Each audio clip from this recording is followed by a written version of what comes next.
Welcome to the Quality Meat Scotland podcast. Industry updates and best practice to promote, support, develop and protect the Scottish red meat sector. Hello and thanks very much for choosing to listen to this. I'm Mark Stephen. It's not often described as such, but farming is a caring profession. When you think about it, farmers care for the land, they care for their livestock, they care for their families. And on the whole, they're pretty good at that. What they're very often not good at is caring for themselves. Self-care is far, far down the to-do list, if it's on the list at all. This week we're going to be talking about a scheme from New Zealand. It's called Farmstrong, and it describes itself as a nationwide wellbeing programme for the rural community. Now, joining me today, John Scott, who's a fourth-generation farmer. John farms in Easter Ross with his wife Fiona and their 4 children. They've got 3,500 breeding ewes and 250 beef cows. They sell genetics and high-quality Scotch lamb and beef to various outlets, and they also have renewables and malting barley. Good morning, John. How are you doing? Morning, and well, thank you. How are you? Not bad at all, thanks. Not bad at all. Thanks for agreeing to do this. And Gerard Vaughan is FarmStrong's project lead and spokesperson. Gerard helped design and establish the programme in 2015 and oversees its research and education initiatives. He also delivers FarmStrong workshops and presentations, turning the science of well-being into practical tools and resources for farmers. Morning, Gerard. How are you? Well, actually, good evening and kia ora from New Zealand, Mark. And the same back. It's 9 o'clock in the morning here. What time is it with you? Just after 8 o'clock in the evening. Yeah, it's quite civilised then. That's no great problem at all. Gerard, if most farmers looked after their stock as badly as they look after themselves, they'd be out of business in a year. How would you respond to that? Well, yeah, I'd flip that around and say if they looked after themselves and prioritised it as well as they do their land, stock and machinery, they're going to have a very long career in farming, and they're going to have a really enjoyable career in farming. One of the taglines for FarmStrong is live well to farm well. So explain to me, how does it work? What's the idea behind it? The central idea behind FarmStrong is pretty much what you started opening this saying that, farmers don't prioritise looking after their well-being as well as they do their land, stock and machinery. And so at the heart of FarmStrong is really sharing the science of wellbeing and the wisdom of farmers who do that well with other farmers, so they can actually perform better on the farm, they can live well, and they can farm well. John, you got involved in this through a New Zealand farmer called Doug Avery. I've actually met Doug, but for those who haven't, who is he and what was he doing in Scotland? Doug Avery came over to Scotland in 2018.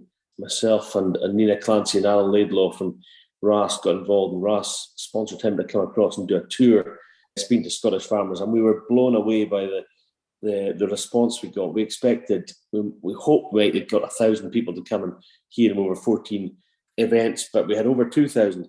And on the very last day, I said to him, well, what do we do next? What should we do to help support the communities next? And he said, go and have a look at FarmStrong. And I went onto the website and filled in the survey on the website, and I immediately thought, yeah, wow, this would really make a difference over here. So Doug was talking about his experience with mental health, and he'd written a book, and he's talking about resilience. And when you think about it, it's a huge moment, him coming across, and the way he spoke, and he just opened up about some feelings that we don't talk about, and especially as men in our industry, we don't talk about how we feel. And he really broke down those barriers and allowed us to talk more about it. So it's just really important we carry on.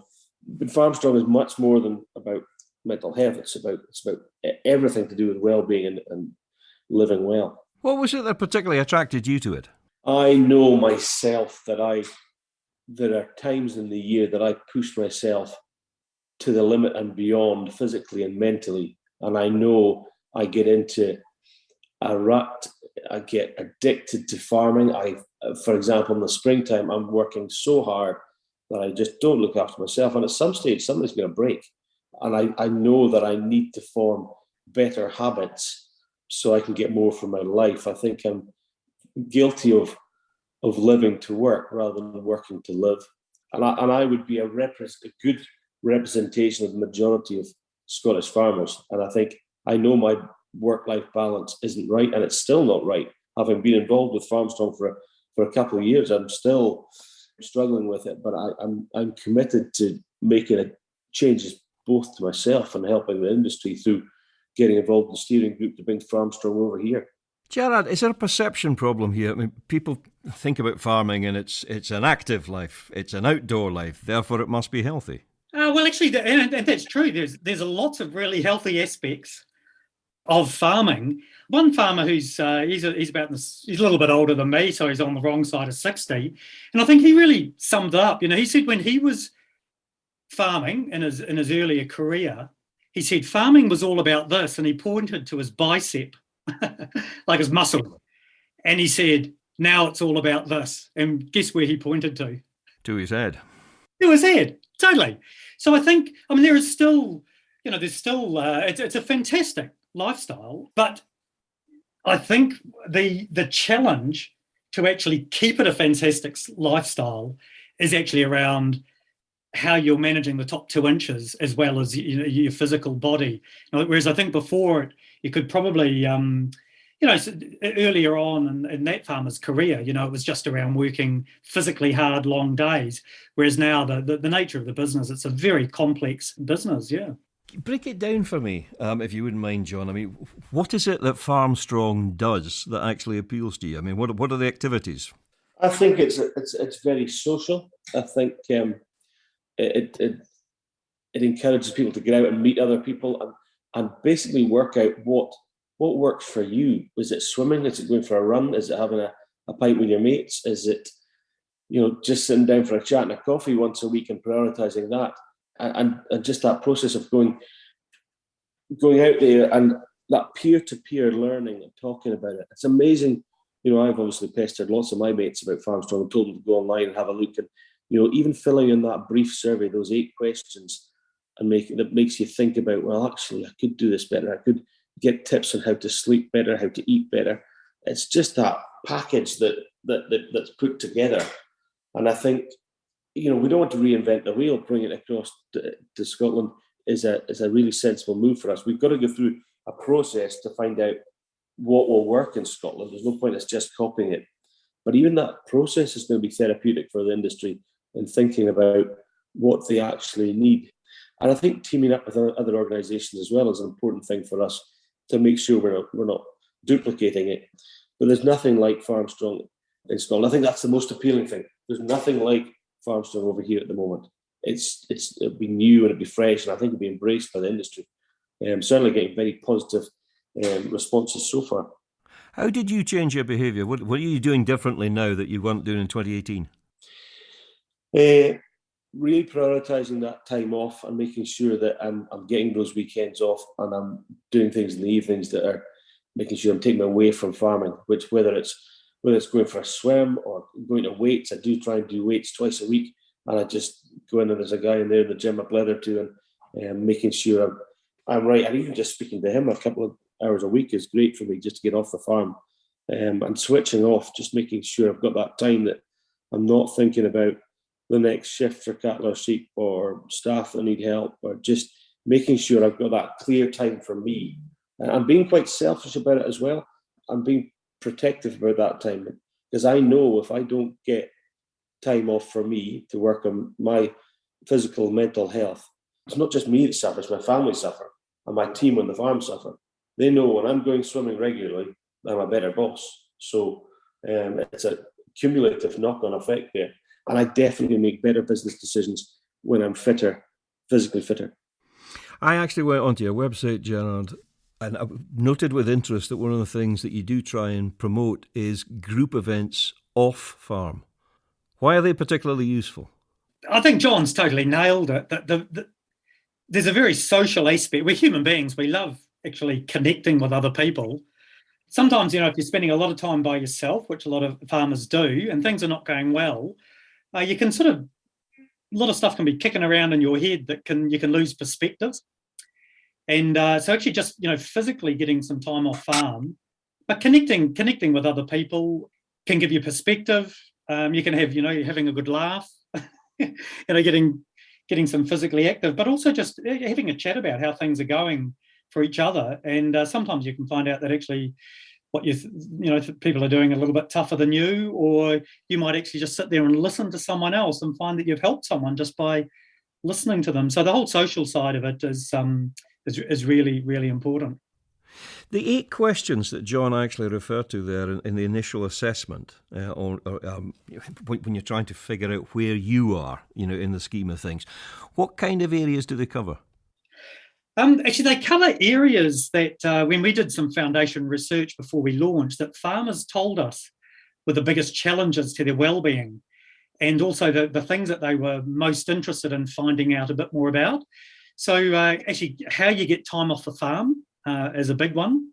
Sleep is massive, massive interest around sleep. That's probably our topic whenever we do anything on sleep, get the most engagement around. Other topics around body conditioning, how you keep your body. A lot of farmers struggle with pain, just from carrying old injuries that are preventable. One body, one careless owner. That's right. That's right. So yeah, we've sort of got good stuff on just keeping your body in good nick. The other area that came through really strongly in our foundation research was, how do you deal with your headspace when things are not going well? You're just lying awake at night worrying about stuff, or you've got some stress going on with a relationship with one of your employees or a family or a worker. So how do you keep yourself in a good headspace? So we do we do a lot on that topic. Nutrition and hydration was an area that people were quite interested in. And then we also, as well as asking farmers what the big challenges to their wellbeing were, we then also had a look at the science of wellbeing and said, what were your big investment areas that if you wanted to improve your wellbeing? And so we've got topics on the 5 ways to wellbeing, for example, around how you can stay present in the moment, how you stay connected with people. Giving is really good for your wellbeing. Keeping learning is also another area. So we do promote topics on that as well. How does giving help? Well, it's interesting. A lot of people think the benefit of giving is for the person who's receiving, but it's actually not. And they've done really interesting studies on when you, and I'm sure that you've experienced it as well, when you have done something for someone else, you feel bloody good. And actually what's going on in your head is you're getting all these free and legal chemicals, these endorphins, that actually are released. And that's why you feel good about it, because you've actually, you've reached out and done something for someone else. So really the power of giving is not actually, the benefit is more for the person who's giving than for the person who's receiving. I can really, really, really identify with that.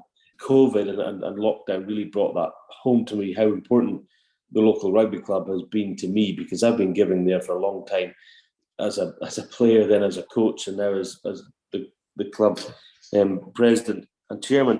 And when I didn't have the rugby club to go to throughout the week through lockdown, I really struggled. And afterwards, getting back and getting involved in there again and chairing meetings and doing a bit of coaching, it's so important. I mean, I really rely heavily on being able to get off farm and go there. And I went yesterday morning. I didn't really need to be there, but I just went and watched the kids training and blethered to a few of the parents and just was there and being part of it. And it did me a power of good. Gerard, have you any sense of what the uptake in the New Zealand farming community has been in terms of Farmstrong? Yes, we have actually. One thing we've been really strong on is measuring impact on as a result of engaging with the program. We do an annual monitor of over 450 farmers. It's a random sample survey. So when farmers are trying to cook dinner in the evening, there's a market research company that contacts them. Must be welcome, yeah. Yeah, but actually it's amazing. In New Zealand, I can't believe, over 15,000 farmers have agreed to be contacted by market research companies. So we have a part of the panel we go out to for the research company. And so we benchmarked before we launched in 2015, and every year we've been tracking our impact. And we've just completed the survey for this year. So we ask farmers, 10, similar to these topics that I talked about before, are you coping better with the ups and downs of farming? Are you getting more time away from the farm? Are you more connected with your community? Are you giving more? Are you taking more notice of the things that you give you joy? So there's 10 questions like that, and we survey farmers on that. And then for farmers who've engaged with us, and we've had over 36% last year of farmers who've engaged with the program. So in New Zealand, that's over 25,000 farmers. We then go and ask them those same questions again and say, how much of a change in your wellbeing or an improvement would you attribute to your involvement in FarmStrong? So we're getting 21% of farmers, that's over 17,000 farmers, are attributing an improvement in one or more of those 10 areas to their involvement in FarmStrong.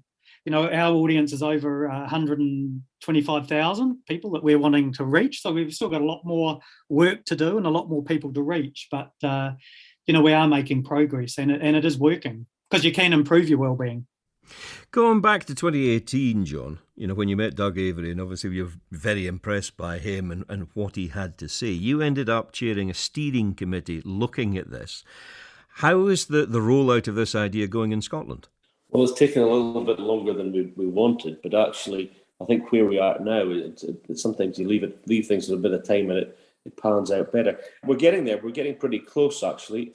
We've got the Movember Foundation involved, who kick-started things over in New Zealand with a bit of pump priming. They're involved and helping us. So we're getting very close. I would hope later on this year, we're hoping to do a bit of a tour, a bit of a discovery tour, and that'll help us shape Farmstrong Scotland a little bit more. And then next year, the full rollout with everything on a very similar basis to what's happening in New Zealand. So, yeah, we've got a dedicated team that have been working on this for a while, and Gerard's on board now as well in an official capacity, which is great at keeping us right. And yeah, we're pretty close. When you go out to talk to people about it, are there particular groups that don't sort of click to this? Would they tend to be younger or older or whatever? We find there's quite a variety of who engages on an original basis. There are different areas that engage more than others, and we found that when we went, we had Doug Avery on tour as well. But yeah, it's amazing who does engage and who doesn't engage, and people have been very welcoming. It takes a minute sometimes for people, the penny to drop what FarmStrong's about, and we've got to make sure we've got our clear messaging there so that people understand it quite quickly.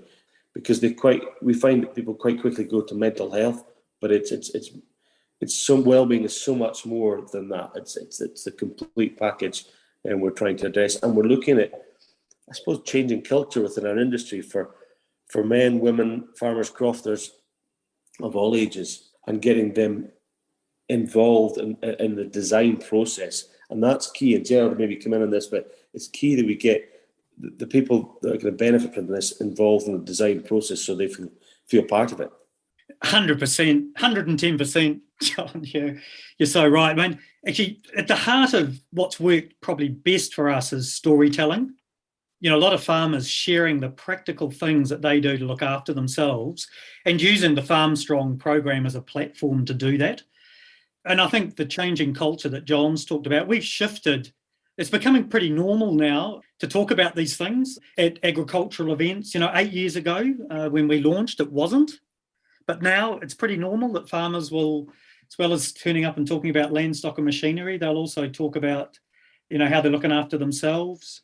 We've been very lucky with, a very iconic All Black, Samuel Whitelock's our ambassador. He's both from a farming background and an All Black, and he's fantastic. He's really lifted the lid because he's a bit of an iconic bloke for a lot of us us blokes. But he talks about the mental skills that he's learned that he's going to take into farming, and talks really openly about it. And we've had fantastic farmers who've come on board and also talked, just about the practical things that they do to look after themselves. I kind of hesitate to ask this next question because I'm possibly introducing something which is irrelevant. I don't know. This isn't really about making your farm more profitable. To a certain extent, and arguably, it might be slightly less profitable but better for you. Does that make sense? Well, it depends what sort of profit you're looking for. By encouraging farmers to look after themselves better, the knock-on effect will be that they will actually make better business decisions. So I think profitability will come, but that isn't the driver here. It's about making sure you prioritise looking after yourselves for various reasons. Farmers have been talking about this and sharing their experiences around this topic for a lot more openly.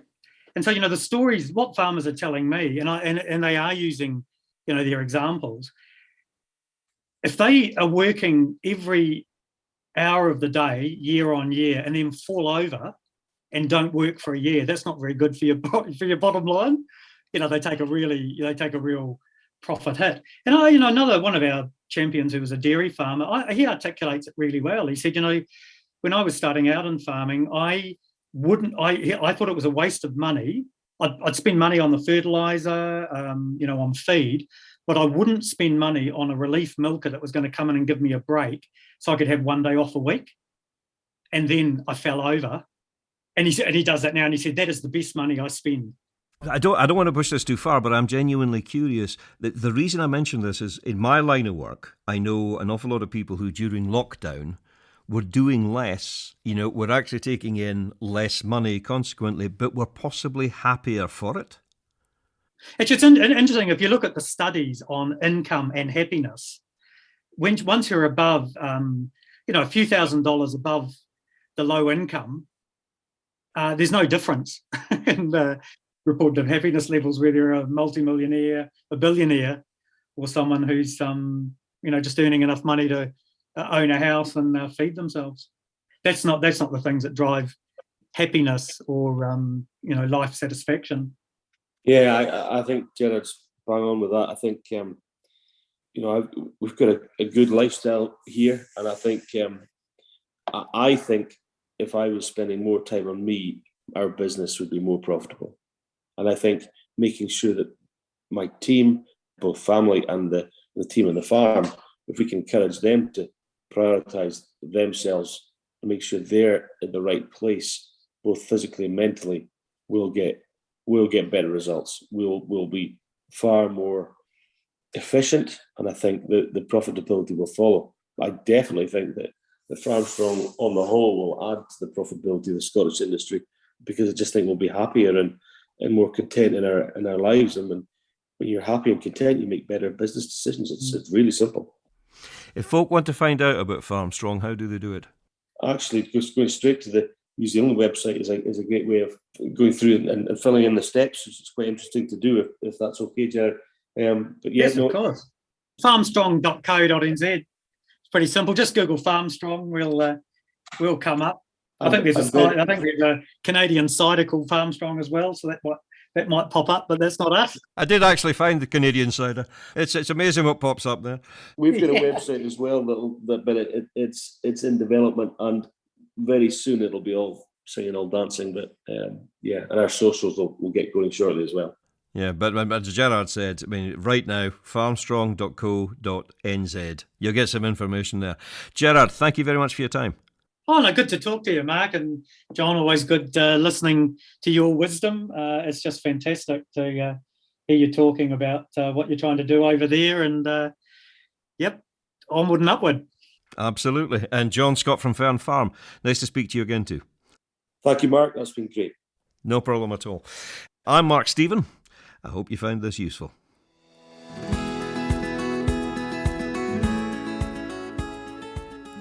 Thank you for listening to the Quality Meat Scotland podcast.